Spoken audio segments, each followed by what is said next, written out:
Adi Sebaba mempersembahkan dongeng dan kisah pengantar tidur untuk anak-anak. Zaman dahulu kala, hiduplah seorang anak perempuan. Anak perempuan ini selalu memakai tudung merah. Itulah mengapa semua orang memanggilnya si tudung merah. Sayang! Ya, Ibu? Nenekmu kan sedang sakit. Maukah kau membawakannya kue dan herbal segar yang kupetik dari hutan? Tentu saja aku mau, Bu. Anak perempuan itu tentu saja dengan tudung merahnya memulai perjalanannya ke rumah nenek. Jangan meninggalkan jalan di hutan kelinci ya sayang, kata ibunya ketika dia pergi. Si tudung merah mulai berjalan di dalam hutan sambil bernyanyi dengan riang. Aku penasaran kenapa disebut hutan kelinci. Aku tidak melihat kelinci di sepanjang jalan. Si tudung merah tiba di jalan yang dipenuhi bunga-bunga. Ada berbagai macam bunga warna-warni. Aku harus memetik bunga untuk nenek. Dia pasti senang. Sementara si tudung merah memetik bunga, dia tidak menyadari bahwa dia telah melenceng dari jalannya. Pada saat itu, dia mendengar suara yang berasal dari semak-semak. Tiba-tiba, seekor serigala jahat mendekatinya dari depan. Si tudung merah sangat takut ketika melihat serigala tepat berada di hadapannya. Dia menjatuhkan keranjang yang dia bawa. Serigala melompat mendekatinya dan mengumpulkan kue yang dijatuhkan si tudung merah dan mengembalikannya ke si tudung merah. Si tudung merah kaget dengan tindakan serigala yang tidak terduga itu. Terima kasih. Kau mau kemana, anak kecil? Ke rumah nenekku, rumah kuning yang ada di ujung hutan ini. Dia sedang sakit, jadi aku membawakan kue dan herbal sehat untuknya. Benarkah? Ngomong-ngomong, kau bisa memanggilku si tudung merah seperti orang lain. Aku akan pergi duluan dan memberitahu nenekmu bahwa kau sedang menuju rumahnya, jadi kau bisa melanjutkan untuk memetik bunga yang cantik ini. Tepat saat itu, serigala mendengar letusan senapan pemburu yang datang dan lari secepat yang dia bisa. Si tudung merah melihat sekeliling dan mulai menangis. Dia sadar bahwa dia tersesat. Mendengar suara tangisannya, pemburu datang dan mendekati si tudung merah. Apa yang kau lakukan sendirian di sini, anak kecil? Di sini sangat berbahaya. Aku mencari serigala jahat yang sudah lama kuburu. Si tudung merah sangat malu karena tidak mendengarkan nasihat ibunya dan pergi meninggalkan jalan di hutan kelinci. Jadi dia tak bisa memberitahu pemburu bahwa dia bertemu si serigala. Begini, aku membawakan kue untuk nenekku yang sakit. Dia tinggal di ujung hutan ini dan aku tersesat. Kalau begitu, biar ku antar kau ke rumah nenekmu. Mereka mulai berjalan bersama-sama. Dan tepat saat itu, serigala mengambil jalan pintas dan berhasil tiba dengan cepat di rumah nenek. Serigala mengetuk pintu. Nenek berteriak dari dalam rumah. Siapa itu? Serigala dengan mengubah suaranya menjawab. Ini aku, Nek, si tudung merah. Aku membawakanmu kue dan herbal segar dari hutan. Pintunya tak terkunci, sayang. Masuk saja. Serigala tersenyum dan langsung masuk melalui pintu yang terbuka.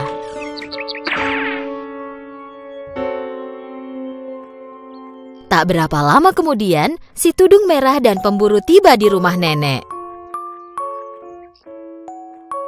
Ayo anak kecil, cepat temuilah nenekmu.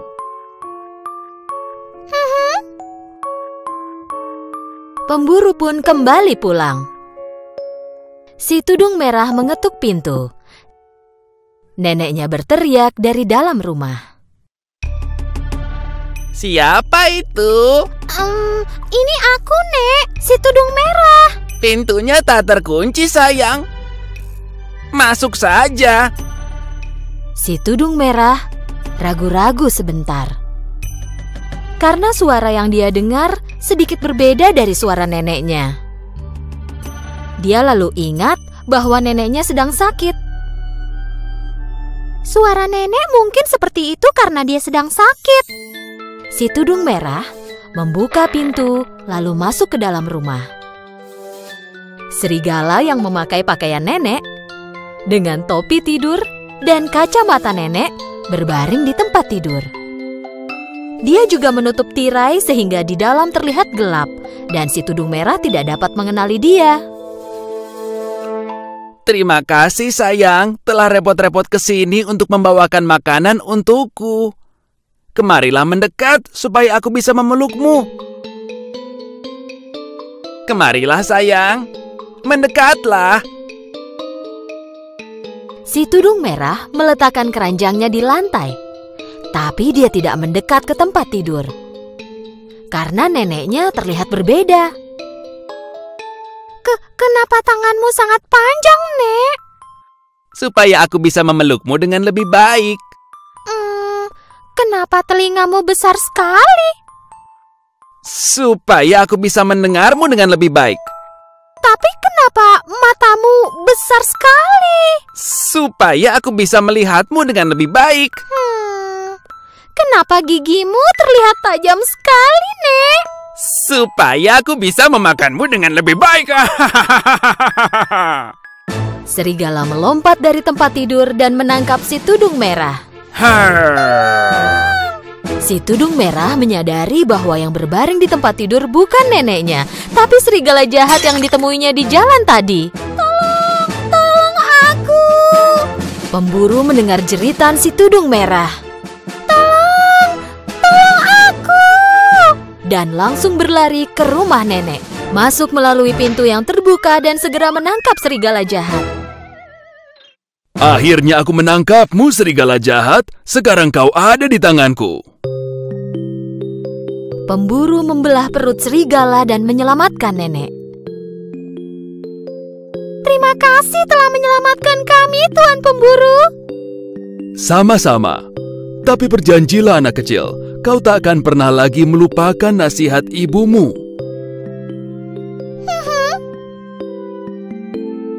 Dengan bersemangat, nenek memakan semua kue yang dibawakan si tudung merah untuknya. Nenek merebus herbal sehat menjadi secangkir teh herbal dan langsung sembuh. Si tudung merah berjanji pada neneknya bahwa dia takkan pernah mau percaya pada ucapan serigala jahat lagi. Si tudung merah mulai berjalan lagi di dalam hutan sambil bernyanyi dengan riang. Di jalan, dia berpapasan dengan serigala jahat lagi. Serigala dihukum oleh pemburu untuk membersihkan hutan. Dan serigala sangat malu akan perbuatannya ketika dia melihat si tudung merah.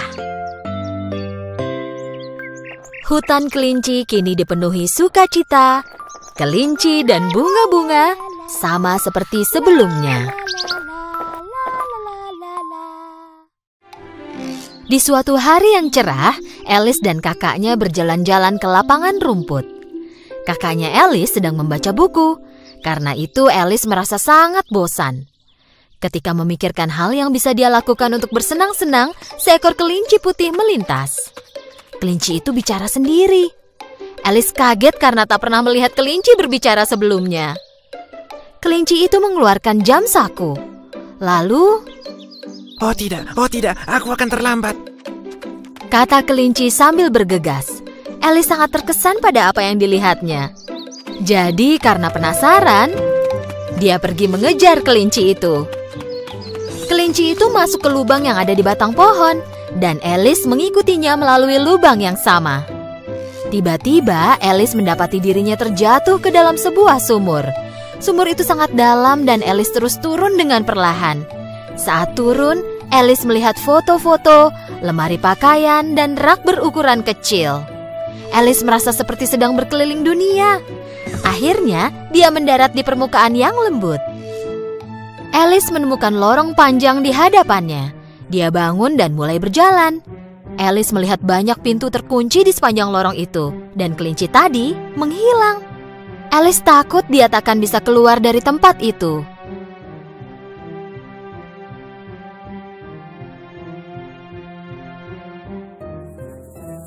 Tepat saat itu, Alice melihat kunci emas kecil di atas meja kecil berkaki 3 yang ada di sampingnya. Alice mengambil kunci itu dan mencoba membuka semua pintu yang terkunci. Tapi kunci itu terlalu kecil untuk semua pintu yang ada. Sambil melihat berkeliling dengan sedih, Alice menyadari ada pintu kecil lain di belakang tirai. Saat Alice memasukkan kunci ke dalam lubang kunci, pintu itu langsung terbuka. Alice sangat senang saat pintu itu terbuka. Di balik pintu itu ada taman yang sangat indah. Tapi karena tak bisa melewati pintu itu, Alice tidak bisa pergi ke taman. Ketika Alice kembali ke meja, dia melihat sebuah botol dengan label bertuliskan, "Minum aku." Alice mengambil botol itu dan meminum isinya. Ketika Alice meminum ramuan itu, tubuhnya mulai mengecil. Karena sekarang badannya sudah cukup kecil, Alice pikir dia bisa masuk melewati pintu kecil tadi. Tapi saat kembali ke meja untuk mengambil kunci, Alice sadar bahwa dia terlalu kecil untuk menggapai meja. Alice mulai menangis. Kemudian, dia melihat sebuah kue di lantai. Kue itu memiliki label bertuliskan, "Makan aku." Karena penasaran, Alice menggigit kue itu. Sesaat kemudian tubuh Alice mulai membesar lagi. Kini dia bisa mengambil kunci, tapi terlalu besar untuk masuk melewati pintu. Alice terlalu lelah. Karena tidak ada harapan, dia mulai menangis lagi. Air mata yang mengalir dari matanya mulai membentuk genangan air hingga ke ujung lorong.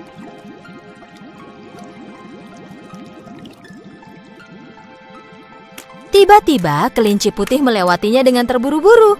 Alice memanggil, "Tuan, Tuan, tolong, tunggu sebentar, tolong aku." Kelinci itu pergi dengan sangat cepat tanpa melihat ke arah Alice. Tapi sambil berlari, dia menjatuhkan sarung tangan dan kipasnya. Alice mengambil barang milik kelinci dari lantai, dan saat dia mulai mengipasi dirinya, tubuhnya mulai mengecil lagi. Tepat saat itu, Alice terpeleset dan jatuh ke genangan air. Alice dan berbagai jenis hewan yang berenang di air itu mulai terseret ke tepi.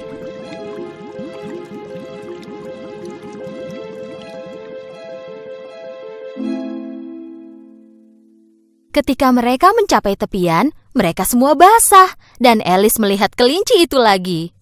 Kali ini kelinci itu mengira Alice adalah pelayannya dan meminta Alice untuk mengambilkan sarung tangan dan kipasnya dari rumahnya. Alice pergi ke rumah kelinci di dalam hutan. Ketika masuk, Alice segera menemukan sarung tangan dan kipas milik kelinci. Tapi di sana dia juga melihat botol lain di atas meja. Alice meraih botol itu dan berpikir, jika aku meminumnya, mungkin aku bisa kembali ke ukuran tubuh normalku. Alice pun mengambil botol itu dan meminum seluruh isinya. Tubuhnya malah menjadi sangat besar hingga tak bisa bergerak dalam rumah itu. Apa yang harus kulakukan sekarang? Bagaimana aku bisa keluar dari sini? Sementara itu, kelinci menunggu Alice dengan tidak sabar. Karena takut kepada Alice, hewan-hewan mulai melempari batu ke rumah itu sehingga memecahkan jendelanya. Batu-batu yang mendarat di samping Alice mulai berubah menjadi kue kecil. Saat Alice memakan kue itu, tubuhnya mulai mengecil lagi dan membuatnya berhasil keluar dari rumah kelinci. Tapi sayangnya kali ini tubuhnya jadi terlalu kecil. Alice yang malang menjadi sangat kecil hingga dia tersesat di antara semak pendek di hutan. Alice mulai memikirkan apa yang bisa dia lakukan agar bisa kembali ke ukuran tubuh normal. Kemudian, Alice melihat seekor anak anjing tak jauh dari sana. Ketika Alice memanggil anak anjing itu untuk membelainya, dia menyadari betapa kecil tubuhnya di samping anjing tersebut. Tubuh Alice hampir terinjak oleh kaki anak anjing itu. Ketika berlari, Alice tersandung jamur. Ada ulat biru di atas jamur itu. Alice bertanya apa yang bisa dia lakukan untuk kembali ke ukuran normal. Ulat itu menjawab dengan cara yang bijak. Salah satu sisi jamur tempatku berada ini akan membuatmu besar, dan sisi lainnya akan membuatmu kecil. Alice mengambil sepotong kecil dari jamur itu dan memakannya. Kemudian tubuhnya menjadi besar sehingga tidak dapat melihat kakinya sendiri. Agar tubuhnya mengecil kembali ke ukuran normal, kali ini Alice mengambil sepotong dari sisi lain jamur. Dengan memakan jumlah yang berbeda dari kedua sisi jamur, dia berhasil kembali ke ukuran tubuh normalnya. Alice mengambil 2 potong dari setiap sisi jamur dan memegangnya. Ketika berjalan, Alice melewati sebuah rumah kecil. Tapi untuk bisa masuk, tubuh Alice harus mengecil lagi. Dengan memakan potongan jamur, tubuh Alice mulai mengecil lagi. Saat memasuki rumah itu, Alice menemukan dirinya ada di dapur. Di tengah dapur, ada seorang wanita bangsawan yang berdiri sambil menggendong bayi. Dan di lantai, seekor kucing gemuk memandangi Alice dengan tersenyum. Itulah pertama kalinya Alice melihat kucing yang tersenyum. Jadi dia bertanya karena penasaran. "Kenapa kucingmu tersenyum seperti itu?" "Karena ini adalah kucing Cheshire," kata wanita bangsawan itu. Kemudian kucing itu menjadi tidak terlihat dan bayi di gendongan wanita itu mulai menangis. Wanita bangsawan menyerahkan bayi itu kepada Alice. "Kau harus menimang bayi ini dan menghentikan tangisnya. Aku akan bermain kriket bersama ratu." Alice mengambil bayi itu dan mulai mengayun-ayunkannya. Tiba-tiba kucing Cheshire itu muncul lagi dan sambil tersenyum dia berbicara kepada Alice. Kau perlu menemukan pembuat topi dan kelinci Maret. Tapi hati-hati, mereka berdua itu gila. Setelah obrolan singkat itu, kucing Cheshire itu pun menghilang lagi. Alice dengan marah membentak kucing itu. "Berhenti menghilang dan muncul lagi seperti itu. Kau membuatku takut." Kucing Cheshire itu muncul lagi sambil tersenyum. Oke, kalau begitu aku akan menghilang dengan perlahan. Dimulai dari ekornya, kucing Cheshire itu mulai menghilang lagi. Hanya wajahnya yang masih terlihat. Alice pergi keluar dari rumah itu, dan tak berapa lama dia menemukan rumah kelinci Maret. Kelinci Maret sedang minum teh bersama pembuat topi di bawah sebuah pohon. Kelinci Maret menaruh beberapa jerami di antara telinganya. Alice tidak mengerti kenapa dia menaruh jerami di antara telinganya. Dan pembuat topi memakai banyak sekali topi di kepalanya. Tikus yang ada di antara keduanya sedang tidur dengan menyandarkan kepalanya di atas meja. Dan tangan kelinci Maret serta pembuat topi berada di atas tikus, menggunakan tikus itu sebagai bantal. Ketika mereka melihat Alice datang, mereka menolak dengan bilang bahwa sudah tidak ada tempat lagi. "Tidak, di sana masih banyak tempat," kata Alice. Pembuat topi bertanya pada Alice. Menurutmu kenapa burung gagak terlihat seperti meja? "Menurutmu kenapa?" Aku tidak tahu. Alice jadi sangat bosan dengan lelucon kasar dan bodoh dari pembuat topi dan kelinci Maret. Kata Alice, "Ini pesta paling bodoh yang pernah kudatangi." Lalu pergi. Alice memperhatikan sebuah pintu di batang pohon. Ketika Alice masuk ke pintu itu, dia menemukan kunci emas. Kunci emas itu membuka pintu menuju taman yang indah. Ketika memasuki taman itu, Alice sangat terkejut. Tukang kebun Ratu Hati mengecat semua mawar putih menjadi merah. Dan semua pria terlihat seperti kartu. Jadi Alice bertanya, "Aku penasaran, kenapa kau mengecat semua mawar putih menjadi merah?" Tukang kebun itu pun menjawab, Ratu ingin mawar merah, tapi kami tak sengaja menumbuhkan mawar putih. Jika Ratu tahu, dia akan memenggal kepala kami. Tepat saat itu, Ratu Hati datang ke taman.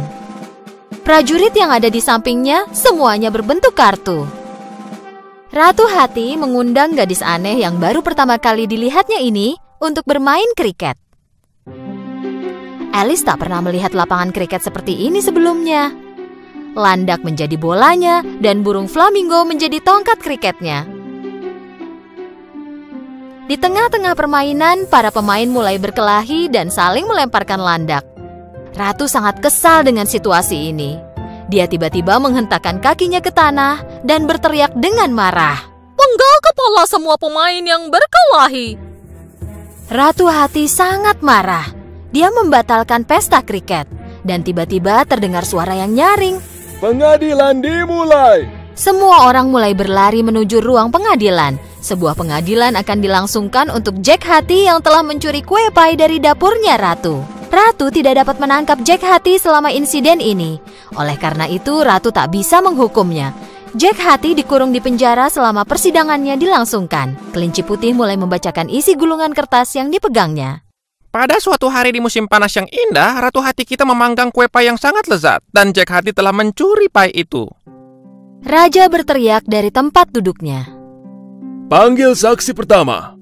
Saksi pertama adalah pembuat topi. Ketika pembuat topi mulai berbicara di podium saksi di hadapan raja, tubuh Alice tiba-tiba bertambah besar.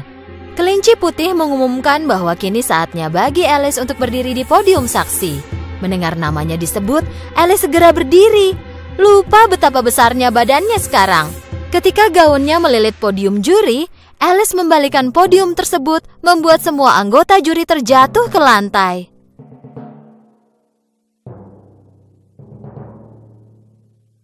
Ratu meminta Alice untuk memberitahu semua yang dia ketahui. Aku tidak tahu apa-apa, jawab Alice. Ratu membentak dengan marah. Kau tidak tahu? Penggal kepalanya juga. Dan Alice menjawab dengan berani. Aku tak peduli, kau bukan ratuku, jadi tak bisa melakukan apapun padaku. Begitu Alice selesai mengucapkan kata-kata itu, raja, ratu, dan semua kartu mulai terbang ke arah Alice. Sambil berteriak, Alice mencoba menangkap mereka. Semua keributan itu menciptakan pusaran kartu yang besar di sekeliling Alice, yang mengisap Alice dan menerbangkannya ke atas. Dan akhirnya dengan daun-daun yang berterbangan di sekelilingnya, Alice mendapati dirinya berada di lapangan rumput lagi.